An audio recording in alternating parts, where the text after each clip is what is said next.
All right. Hi, everybody. Welcome back for another episode of Beyond with Liz. Today, I have a special guest, my dear friend, Dami. Dami, I am so excited to have you here. And I'm going to let you introduce yourself because I just can't list off all the things that you do. Listen, I can't keep up. Hi, guys. I am so excited. I know people use that word all the time, but I really mean it. I'm so excited to be here. My name is Dami. I own a company called By Dami Studios. That's sort of like the parent company for so many things that we do. The work that we do is all about personalizing and intentionally holding on to things. We create gifting, we create stationery, and that's pretty much what I do on that side. And then I have another side of things, which is called Just So Dope, which is sort of like a kids brand where our goal is to raise dope, kind, thoughtful, future world changers. And we do that by sharing content about that via Facebook. I don't have Facebook yet, but via Instagram and a weekly newsletter. And we also sell items that are aligned with our vision. And so you can find me at Just So Dope or By Dami Studios. I love it, Tommy. That's what I say. I couldn't do that. Like, you had to put some respect on that name. You do it a lot. Listen, at the end of the day, really, just use this part. I'm Dami and I'm a hustler, okay? Yeah. And I'm trying to get the bills paid, honey. Yeah. Girl, say it again for the people in the back because we're on the same track. Like, honestly, that's it. Like, I know we're going to talk about 2024, but like, I've questioned myself so much in these roles, and like, so I'll hold on to it until we talk more, but it's fun to say it, but it's a lot. It's a lot behind it. So part of the reason why I wanted to have you here is because Dami and I have so many great conversations. And Dami is my girl when, I have a business idea. And she'd be like, sis, no, do this instead of like pointing me in the right direction. Or Liz, I think you should wait, talking off the ledge.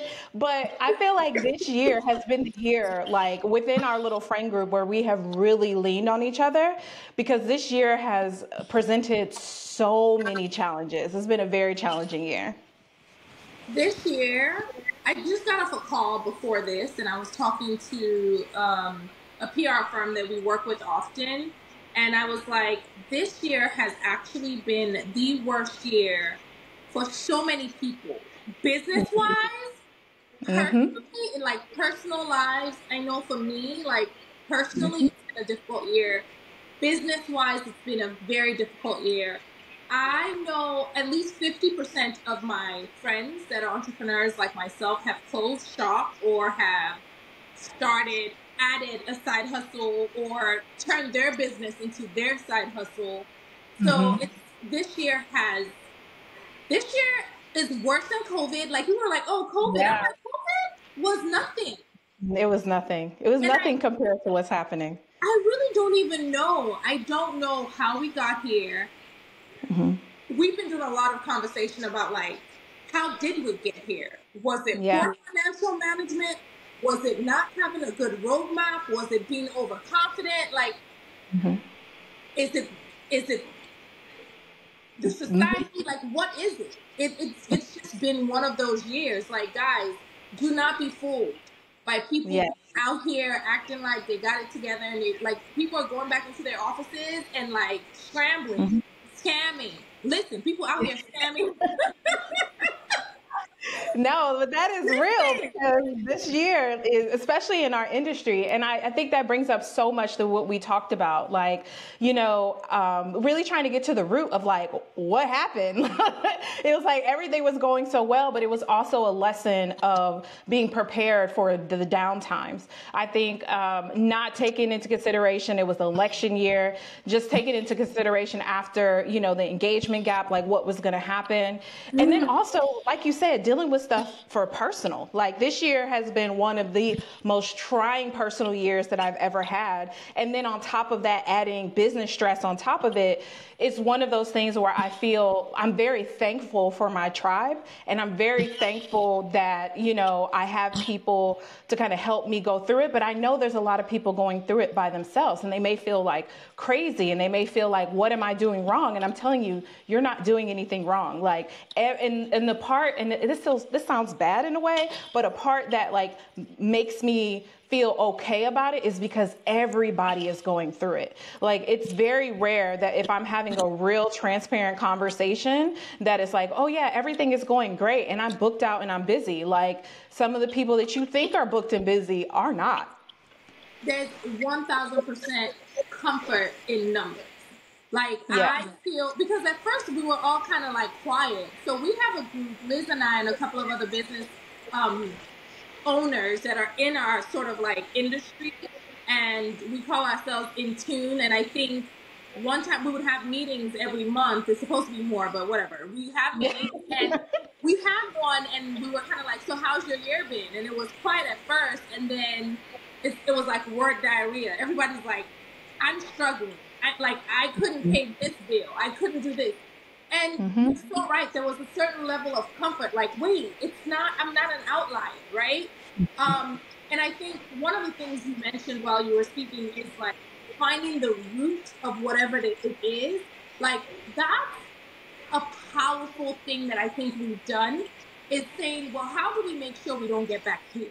Like, that has been a big conversation we've been having, because we are downright dumbfounded, because one side of us, we had so much, I'm going to call myself out.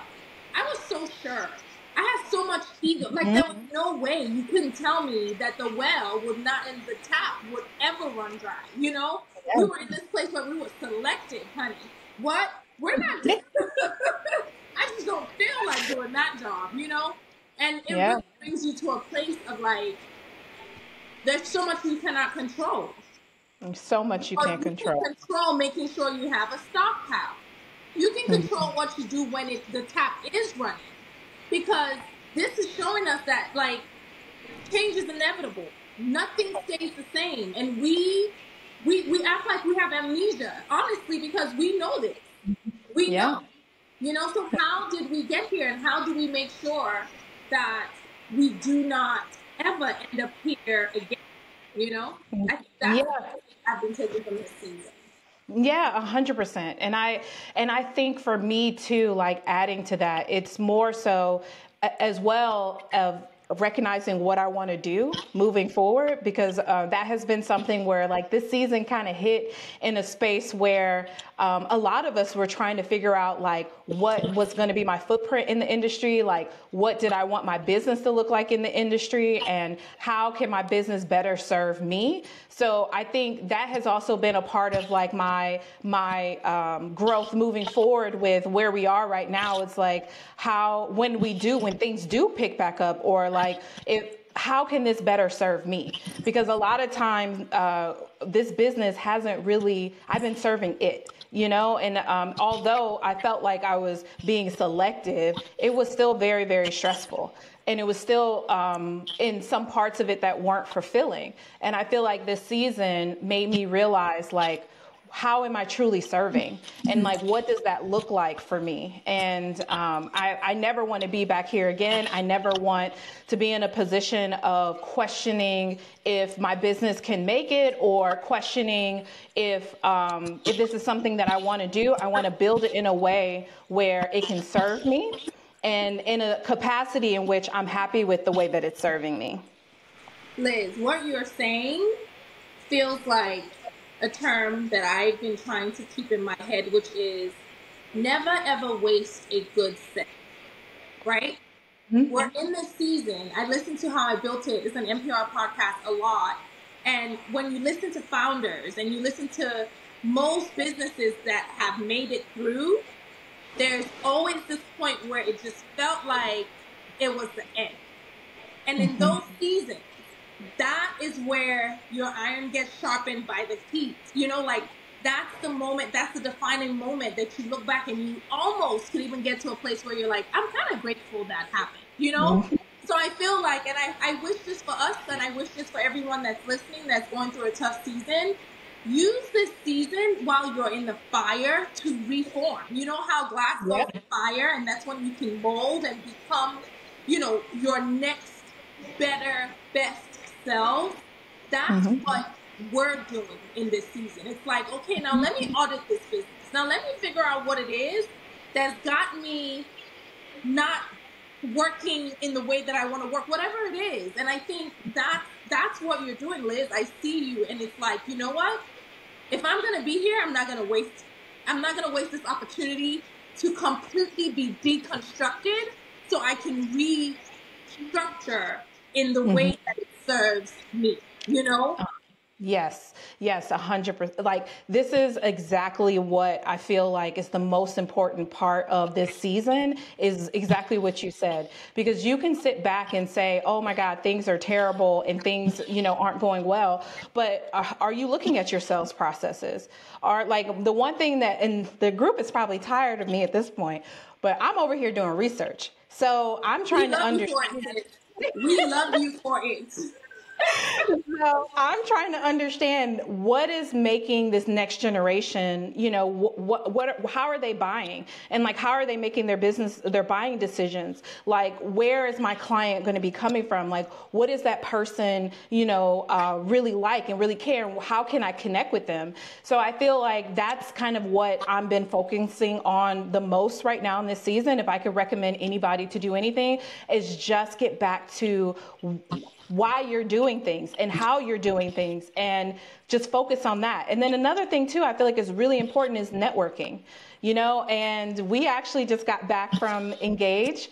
So we went to Engage Africa. Dami, I need you to tell everyone how this happened, because y'all, we almost didn't make it. Okay. Listen, first of all, I want to say that even in the middle of a tough season, you can still manifest. You can still, I want to come back to this after we talk about this, just the whole idea of like, there's no shame, first of all. So we wanted to go to Engage, which is a conference that all of us, well, when I say all, our little group where we have some kind of relationship with, in the sense that we've gone to multiple, some of us are on team, some of us speak. So we were very much, we have a great relationship with the conference. And it's something we look forward to going to, not just because, hey, we're going to go learn, just because we get to hang out with each other, and it's just always a good time. So here we are, about 3 weeks out, and Liz has pretty much been on photo team. She had a choice of saying I will go or not.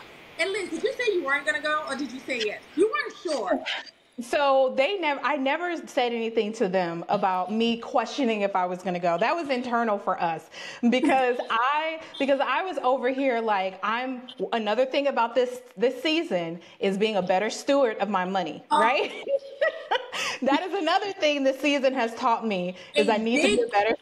part of this Yeah. season, y'all. Is being a better steward. So, going to these conferences and things like that are just expensive. And I was really questioning if my marketing dollars should have, went there. So internally, I think for a long time, I was saying, guys, I'm not sure, I'm not sure, I'm not sure. And then Kumbi, who is our attorney, she was speaking at the Engage. We had a three-way call. I was actually on my way to teach at some conference. I was on my way to No, we had it in 2 meetings, remember? And it was in there. I hadn't bought my ticket. I was over there feeling exactly how Liz was. Exactly. I'm like, I'm going, by the way, guys, I don't know if we mentioned where it was. In Africa. We were going to Zambia, Zimbabwe, and Botswana. From America. We hadn't bought tickets 3 weeks before. And like, Liz is like, oh, I don't think I'm going, y'all. And Kubi already knew, like, I gotta get girls to go. Y'all, I don't know. We got off the call. By the end of the day, we had tickets. We I'm had not going to tickets. talk about the ticket situation. Y'all, we flew. Now, this is going to sound obnoxious when I say it, but we flew. It's okay. Have your Kim Kardashian moment. Go for it. We flew coach, y'all. Coach. All the way to, how long was our flight? We were in one flight for 10 hours. Listen, our Girl, body, no amenities, okay? Dami, I think about this all the time. We took the longest way to get to get over there. There were shorter flights. Like we were in the air probably 24 hours 24 to get hours. there. No joke. But can I tell you guys that, and I hate that coach part, but you know what? At the end of the day, we work hard. No. Sit in your greatness. It And is that's the what it thing. is, right? Don't be unapologetic about the fact that there are things in life that you have a standard for, and there's nothing wrong with that. There's nothing wrong. And that's why I said nothing wrong with that. We work hard, and you know, if I fly long haul flights, I try to fly economy plus or business. Y'all, I have to tell you, we had the best time on that flight. We had the best time. It was just, you know, mindset. We told ourselves, we're going to make it a girls trip, and we're going to have a ball. So even in the middle of this season, like, I'm so glad that we still were able to have that moment. And while we were there, Liz and I were actually roommates, and we literally just would debrief every day about, like, the state of the industry, how we're feeling, what this year is, what is going to come out of this season. And one of the things that I feel like we spoke about there that pertains to this conversation is, y'all, there is no shame for you to do what you need to do to get back on your feet. Agreed. You need to take a side hustle, as I am talking to you guys right now, I am learning a new trade. And there's no shame in that. I have financial goals. I'm planning not to ever be here again. I'm learning about, I was looking through our books from last year, and I'm like, we literally wasted about $50,000 overnighting, buying without, like, pricing out different vendors. Like, again, there's no shame. If you got to get back in your corporate bag, get back in your corporate bag. But do it. Here's my question. At what point do you throw in the towel? Like, we talk a lot about staying in the game, morphing, doing something else, adding this. Is there ever a point, or how do you know when it's like, you know what, it's time to close the doors here? Because so many people are closing. Is it when you don't have any more money? Or it's like, how do you make that decision? Yeah, I think that is really, really, really a good question. And like, we've talked a lot about that. Like, even with me with photography, like, I've been in a season where I just need a break, and been trying to figure out what that break looks like. It's just slowing down. Like, I was shooting maybe 20 weddings a year, and slowing down a little bit more, and maybe doing like 6 and taking some time after everything that happened this year. And then I said to myself, with this for me is, I have always felt like I'm able to give more than just being a photographer, right? Like, there's other things that really interest me that I would love to do. And then there's also the family constraints of being gone every weekend. My kids are getting bigger. And so I'm taking this season of doing less to kind of slowly understand what this looks like for me, without just doing a clear break and like destroying my business and being like, oh my God, now I do want to do it again, and like kind of make up my mind slowly. But I really feel like, for me personally, I feel like when you are spiritually called to do something else, then I feel like you'll know when it's time to let it go. But I also feel like in this season right now, for a lot of people, I don't know if it's the time for you to make that decision. Like, and I say that because I feel like outer forces are making you make that decision versus you making that decision. So like, I would give yourself some time to understand, to say, hey, it's hard right now. Now, it's one thing to say, if you were already in a space like, I don't want to do this, and I'm, you know, and now it's harder. Okay, I understand that. But if you were in a space where you really loved it and it's hard, and you're making yourself, you know, question if this is what you want to do, no, it was the outside forces. But then something else that you said, Dami, too, that really resonated with me when it comes to this, and like this process of figuring that out, is just understanding that this time is really going to take a lot of resilience. And this time is going to, you have to say to yourself, it is okay to step away and to do something else. Some of your favorite people that you love have different careers, different jobs, who are telling you that they are full-time. They are not. So don't buy into this hype, you know? And it's like, I'm going to be completely, I've always had something else going on. I've always had a different business or watching something else. Oluwalisi is a Nigerian girl. Nigerian Yes. girls got multiple hustles. Oh yeah, she got a new name while we were in Africa together. Yes. Because listen, she's Nigerian at this point. But Liz, can you please say that for the people in the back? Y'all, some of us, the biggest mistakes we've ever made in our business is we are making decisions based on the way we see how things are. Nothing is real. That's the first thing you need to know. People put out what they want you to think. You are out here struggling, and this person over here going to their 9 to 5 with the government, you just don't know about it. 100%. Yes, yes. And I think that has been like freeing in a way, you know, and that's part of the reason why I changed my Instagram, because it felt like I had to hide part of myself because it didn't fit into a box of what the wedding industry is. Yes, I'm a photographer and I've done very well there, but most people don't know I had a whole selfie museum that we have 40 employees and we have 4 locations all over the country. And I did that for a few years and exited that business, you know? And so it's just never felt like, you know, there was a place where I could show up fully. And that's why I changed it, because it's like, this isn't real. Like, these businesses are great and what we're doing and how we're serving our clients are important. But behind the scenes, being an entrepreneur, it is okay to want to do other things. And then also thinking about retirement. That is something serious that we need to really think about. I was like, oh my God, my birthday's coming. It's like, I'm knocking on this door to the second part of my life and like really thinking through, how am I using photography and this business to better my family and to better my business and better my life, you know, and not the other way around. I think that is something that we truly need to talk more about. Like, how are you retiring from this profession? Are you even thinking about that at this point? Are you making enough to do that? That is so important, like especially for our generation. I won't get technical, but y'all know Social Security not going to be here for us.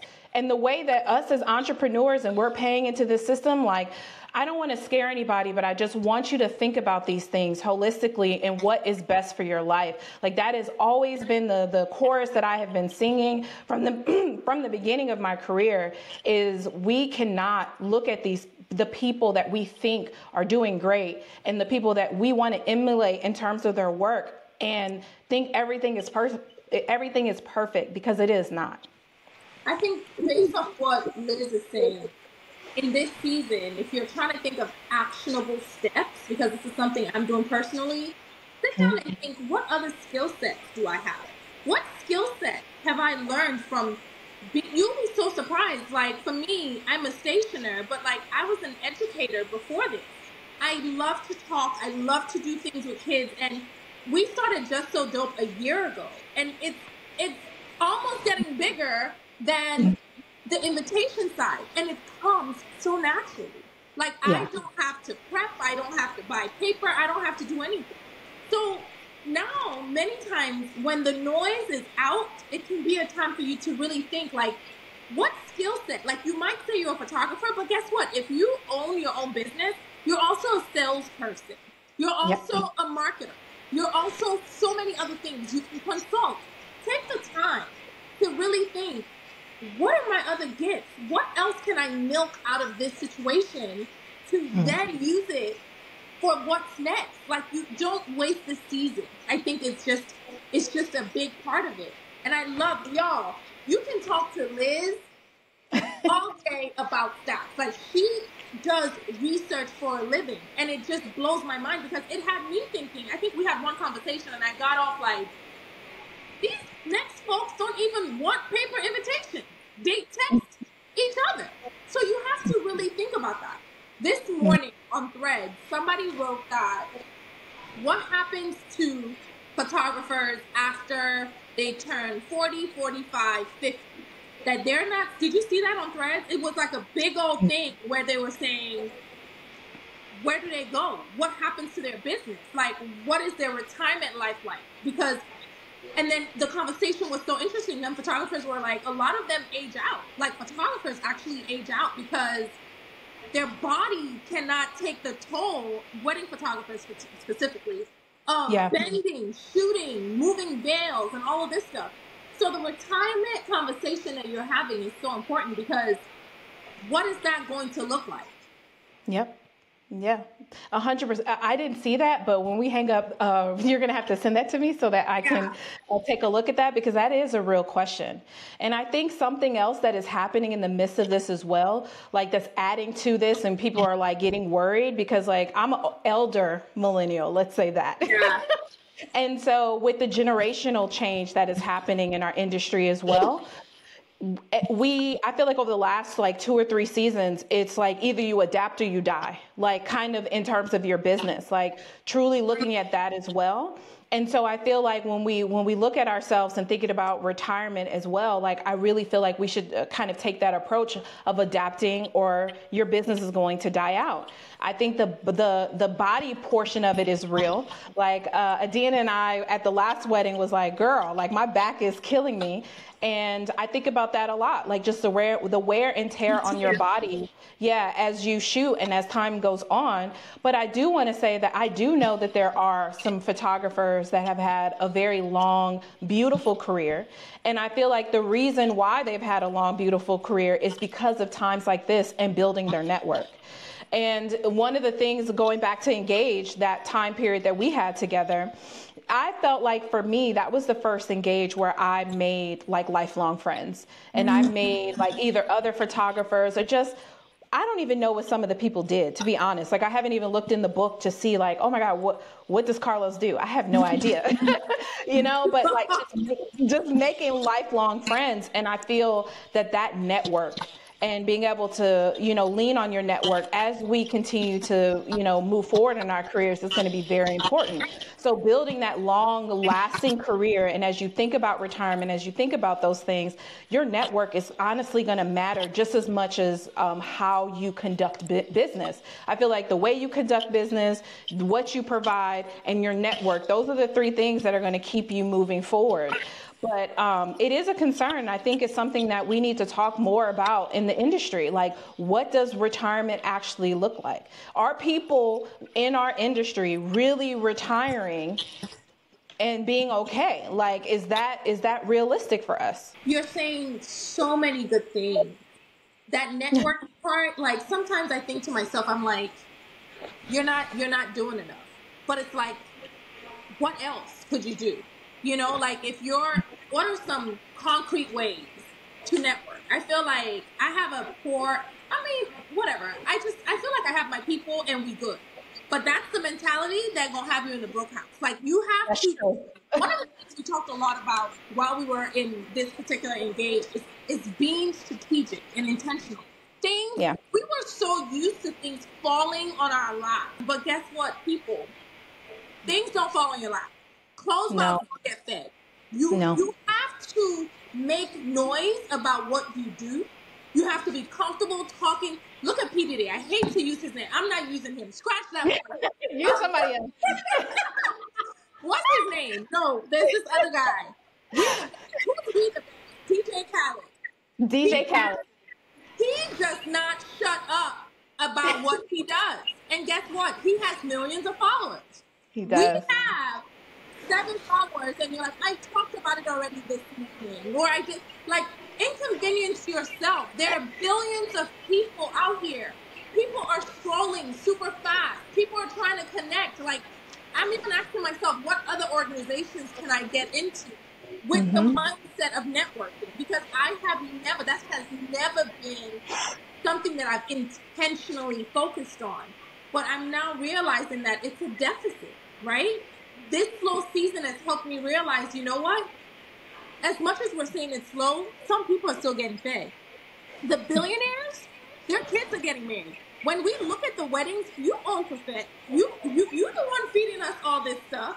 You know what I mean? I'm looking and I'm like, when it's all said and done, let me tell y'all, in these seasons, it might be dry. Like we came in saying it's dry for us, but it's dry for us, honestly, because a lot of decisions that we've made in the past.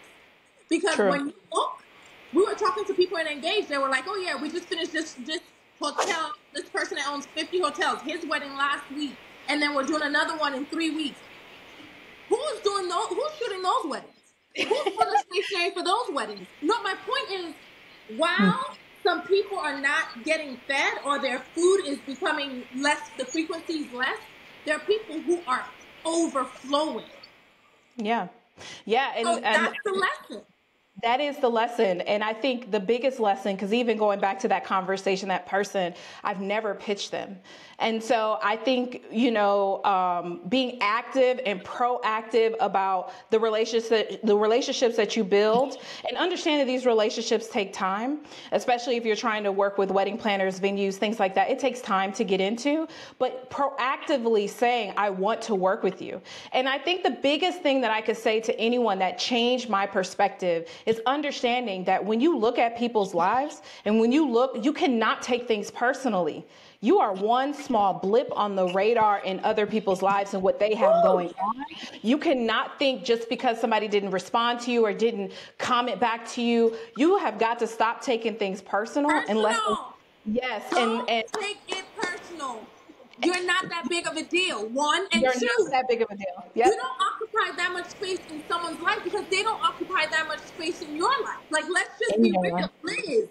Yes. That needs to be on the shirt, because the way we would move will be so much different. You'll be like, oh, I reached out to them twice. They didn't respond. Or I sent her an email. Heck, she might have... My kids stay with my phone.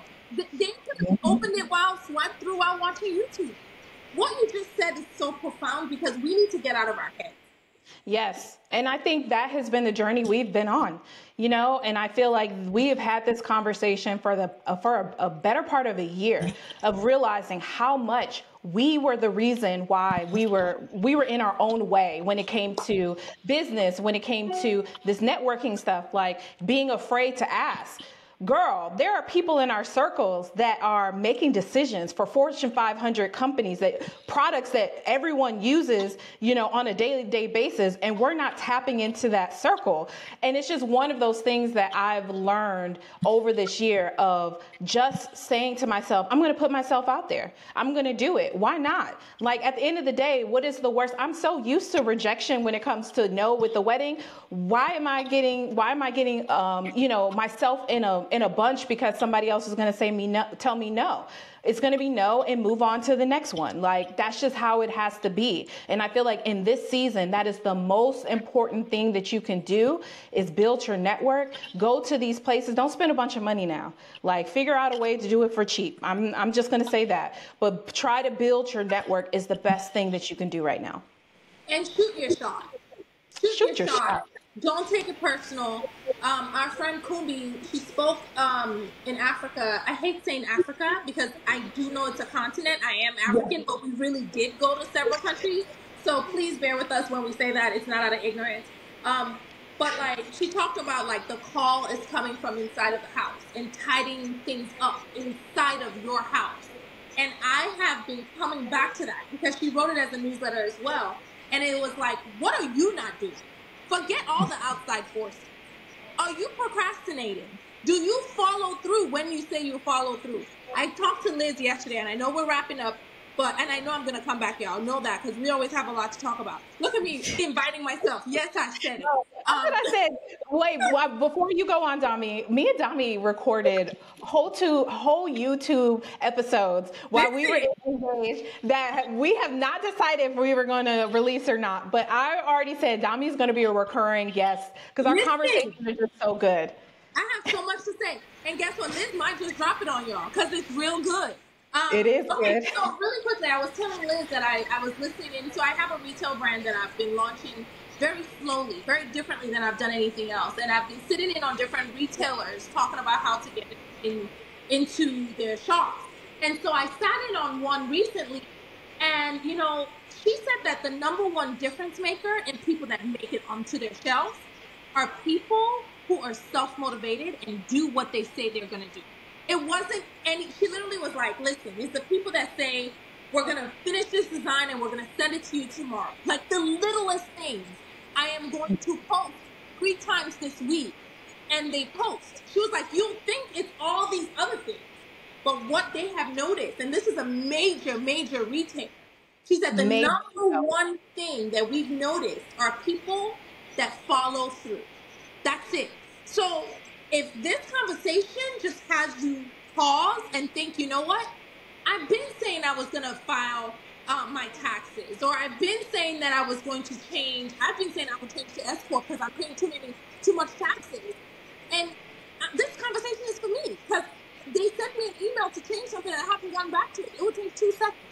So, you know, we're talking a lot. It's so interesting how we started this conversation with all the things that's going wrong and how we're so surprised, but it's ended in a place about like, what do you have to do about it? How did you get yourself in here?